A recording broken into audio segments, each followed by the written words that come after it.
Si on en est là, c'est quand même de la faute de la Brune. C'est le président, vous l'avez soutenu. Vous avez un choix entre deux, Cyril Linette et Vincent Labrune. Moi, j'ai choisi Vincent Labrune.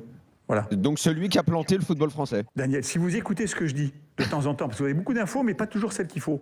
Alors vous faites référence à Fabrice Bocquet qui a demandé son avis à Laurent Blanc, à Jean-Claude Blanc pour le vote, mais je suis plus là. Moi, non, il n'a pas demandé son avis, c'est Jean-Claude Blanc qui lui a ordonné de voter pour oui, mais je vois pas pourquoi vous Létang. parlez de moi là-dessus, puisque je suis pas concerné. Et quand vous dites parce que vous auriez fait la même chose, vous êtes obligé d'écouter Jean-Claude Blanc. Daniel, non mais attendez, écoutez-moi. Vous êtes obligé d'écouter. J'écoute qui je veux, d'accord.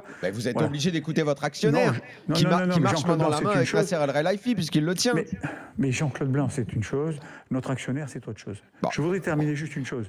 Vous dites que l'OGC Nice est le larbin de Paris Saint-Germain. Oui, et je l'assume 1000 fois. Moi, je dis que dans une entreprise, quand quelqu'un vous prépare un business plan à 1 milliard, que ça se termine dans le caniveau, il doit être éjecté. Or, Nasser El Khelaifi l'a soutenu et vous avec, parce que vous marchez avec lui tout le temps. Toutes les décisions, vous les avez approuvées. Vous dites que je suis le larbin du Paris Saint-Germain et que l'OGC Nice est le larbin du Paris Saint-Germain. Mais en quoi ? En quoi ? Je viens de vous le dire. Moi, j'ai de très bons rapports avec Nasser, comme j'ai de très bons rapports de président. Nous échangeons sur des sujets. Il y a des sujets où nous sommes d'accord, des sujets où nous ne sommes pas d'accord. Vous êtes d'accord avec moi qu'il y a un conflit d'intérêts insupportable dans le football français ? Oui ou non ? Est-ce qu'il y a un conflit d'intérêts insupportable entre le fait d'avoir Bein et...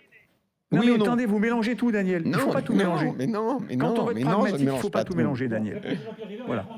Un matin, on nous convoque, un petit collège rapide, pour nous dire, voilà, on a les droits de Coupe du Monde, on a signé un pré-contrat, est-ce que vous êtes d'accord pour qu'on prenne les droits de la Coupe du Monde ? On nous explique le montage financier, on dit, bon, il y a un petit risque, mais on va quand même le prendre. On est 17 sur 18 à voter, d'accord ? On vote.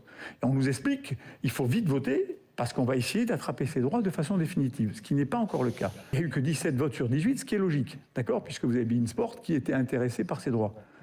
Et moi, vous me reprochez d'avoir voté ça ? Non, c'est ça le conflit d'intérêts, justement. C'est le fait que beIN n'ait pas pu voter avec vous. Et finalement, dans votre dos à tous, a fini par faire le contraire de ce qui était bien pour la Ligue 1.